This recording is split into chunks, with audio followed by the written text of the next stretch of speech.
Chapter 9. Life goes on, Mrs. Pratt said. Somehow it did, the ragged, tearing edge of pain slowly diffusing into his dull, spreading ache.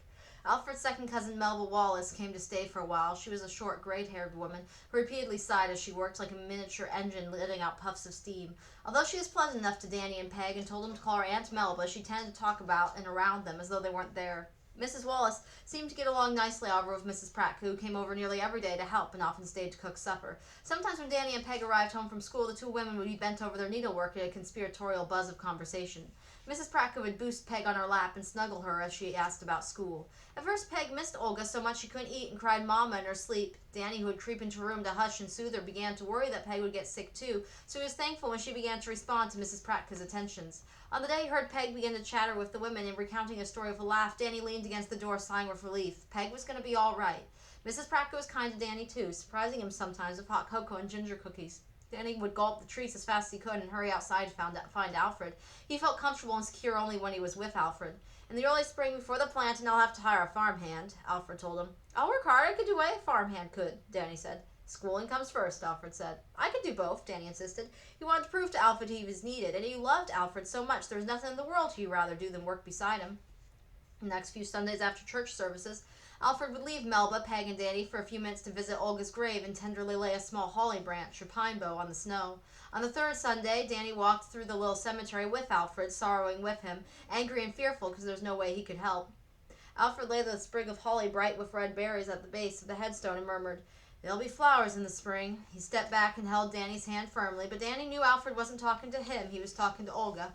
On the last Sunday in January, as they drove home after services, Melba turned to Alfred and said, There's never enough time for mourning, Alfred, but it's time that you began thinking about taking another wife.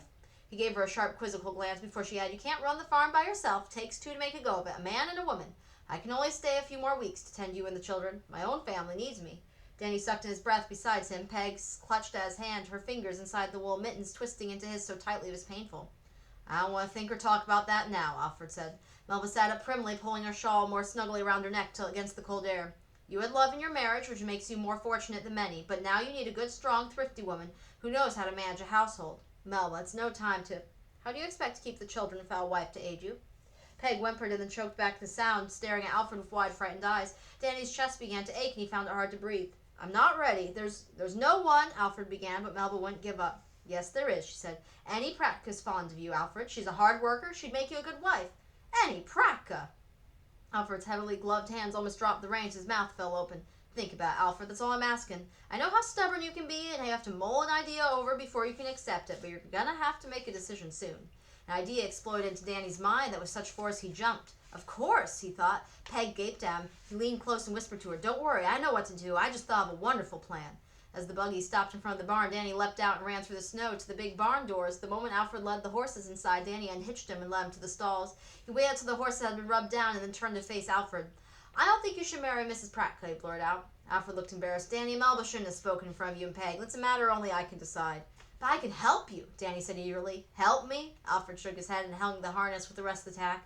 If you're going to try to assure me that you and Peg can run the house. No, Danny said, that's not it. I understand that a man can't take care of a farm by himself. I just don't want you to marry Mrs. Pratt. I know someone else who'd make you a better wife. She's a grand woman, a hard worker, strong as a whole team of horses. She'd make you a lot happier than Mrs. Pratt would. She'd make us all happy. For a moment, Alfred just stared at Danny. Then he found his voice and asked, Who is this woman? Danny smiled and answered, Our mother. That would be impossible, Alfred said. No, it wouldn't. Danny spoke rapidly, intent on convincing Alfred. Ma can do anything. Do it well. And she's not afraid of hard work. She's used to it. Sometimes she sings while she works. Her voice is better than you've ever heard in church. She has a ready laugh and a fine Irish wit. Her hair is red as Peg's. Di used to tell her she was beautiful, and she is. He took a deep breath, desperately groping for the right words to say. Peg and I, it'd be the best thing in the world if we could have Ma back again, but it won't just be for us. When the idea came to me, I knew I had to tell you because our Ma would make you a good wife, a much better wife than Mrs. Pratt could be. Alfred sat hunched over by a nearby bale of hay and leaned his elbows on his thigh. Your mother lives a long distance away in New York City. But she'd come if we asked her. If you paid her railway fare, I know she would. To marry a man she's never met? You're our father. I'll write and tell her what a fine man you are. We could ask Mrs. Banks and Mr. McNair to write too. The fare would probably cost a great deal of money. Maybe Ma has some saved, and I could try to get a job. You could ask Mr. McNair what it would cost. Alfred rested his forehead on his hands. It's enough for now, Danny. Sooner or later I have to face the situation and give it some serious thought, I know, but it's been such a short time since we lost Olga. Danny was trying to help Alfred, but he made him feel worse. I'm sorry, Father, Danny whispered. I love you. With a groan, Alfred lifted his head and enfolded Danny in a hug. I love you too, son. I'll do whatever is best for us, I promise you.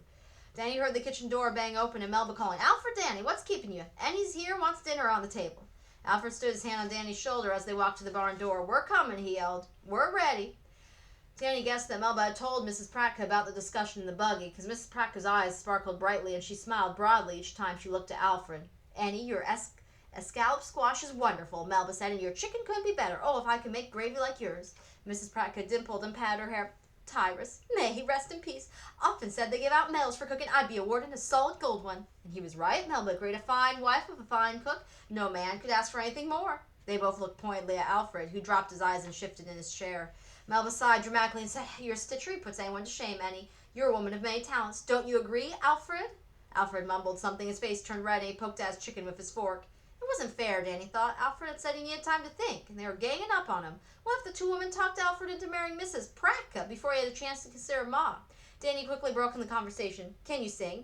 He asked Mrs. Pratka. She blinked with surprise. What do you mean, can I sing? I mean, it's nice to hear someone sing around the house. Our Ma liked to sing for us, Danny said. Isn't that right, Peg? Peg put down her fork and her forehead wrinkled in a puzzled frown. Yes, she said slowly. She did. I almost forgot. Danny stared at Peg in shock. You forgot? I said I almost forgot. Peg's lower lip curled out defensively and her eyes swam with tears. I wouldn't forget, Ma. Danny leaned back against his chair suddenly without an appetite. He had counted on Peg to help him convince Alfred. But she'd grown so far away from Ma that it was hard for her to remember. She wouldn't be much use. Melba shot Danny a quizzical look, then turned to Alfred and said, Before I leave, I'm going to make an inventory of the pantry, see that what you need to replenish it. Annie's kindly offered to work with me. She's very quick and skilled at tasks like that. I'm glad to be of help, Mrs. Pratka said modestly. She'll need to know where everything is. The way Mrs. Pratka simpered at Alfred made Danny almost groan aloud. And there are some things that need to be disposed of, Melba continued, like that foolish ball of twine on the back shelf. Leave the twine alone. My goodness, Alfred, I only suggested that. Alfred's chair squeaked back and he rose from the table. Please, excuse me, he said.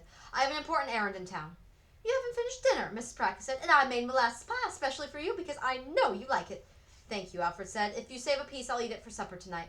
How about a nice big wedge now and one layer? Sit down, Alfred. I'll dish you right up. She was halfway out of the chair when Alfred said, No. I'm sorry, but there's someone in town I must talk to. Who? Where must you go before you finished your dinner? Melba asked. Alfred didn't answer the question. He just said, I should be home before dark. Danny, will you take care of the cows? Of course I will, Danny said. What else do you want me to do? Lend a hand to your Aunt Melba if there's anything she needs. I will, Danny said. No one spoke as Alfred left the room. Danny could hear him on the kitchen pulling on his coat and boots, and the kitchen door opened and shut. Melba and Mrs. Pratka looked at each other. What was all that about? Mrs. Pratka asked. Well, I don't know, Melba said. She turned to Danny. You know what Alfred's errand might be? No, Danny said, trying to figure out the answer, unless it's a meeting of the abolitionists. Not on a Sunday afternoon, Melba answered. I wonder what Alfred's up to. Danny wondered, too. If Alfred had said there's someone he had to talk to. If he didn't have to do with the abolitionists, then who could the person be? Catherine Banks lived in St. Joseph, so did Andrew McNair when he wasn't scouting towns or off in New York with another group of orphan train children. Could Alfred be going to talk to one of them? About Ma? About asking her to come to Missouri to be his wife? Danny was wishing so hard for this to be true he didn't hear when Mrs. Pratka spoke to him. Danny, what is the matter with you? You haven't finished your dinner either. Danny opened his eyes and sat upright. Please excuse me, he said, following Alfred's example. I'm not hungry, and I need to take care of the cows. Melba just sighed and shrugged, raising her hands so Danny scooted his chair back from the table. What happened? Was it my chicken? Was it overcooked? Danny heard Miss Pratka ask in bewilderment as he tugged on his coat, hat, and gloves and ran from the house. He grabbed a shovel, throwing all his energy into clearing the animal stalls, working till he was perspiring and panting, his breath rising in puffs of steam. Maybe, just maybe, Alfred was asking Andrew about Ma and how to go about sending for her. Then he paused, resting on the shovel. What would Andrew tell him? What if he advised Alfred to just marry Mrs. Pratka? What if the railway fare from New York cost too much? As another horrible thought struck Danny, he sagged against the side of one of the stalls, his knees suddenly wobbly. What if Alfred writes to Ma and asks her to marry him, but Ma won't come?